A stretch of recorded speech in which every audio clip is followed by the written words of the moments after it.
اقلیتوں کا استحصال ہمارا مشغلہ بن گیا ہے. آج میں حکومت سے پوچھنا چاہتا ہوں کہ کیسی جمہوریت ہے جس میں امیر زیادہ امیر ہوتے جا رہے ہیں اور غریب غربت میں مرتے جا رہے ہیں.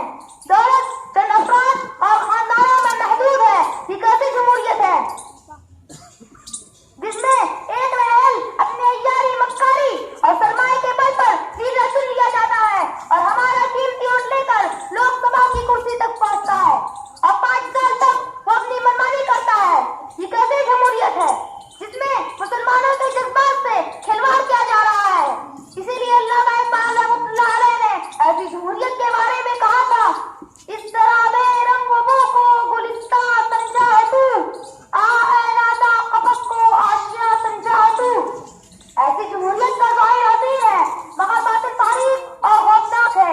لیکن پھر بھی ہمیں حکومت سے امید ہے کہ ضرور ہمیں دستور ہند کے مطابق یکساں حق دیا جائے گا اور غیر جانبدارانہ معاملے سے اجتناب کیا جائے گا.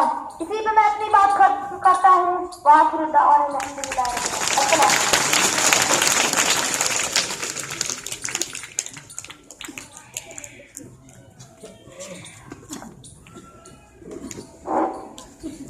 انگلش اسپیچ پیش کرنے کے لیے میں دعوت دے رہا ہوں محمد سرتاج کو کہ وہ آئیں اور انگلش اسپیچ پیش کریں.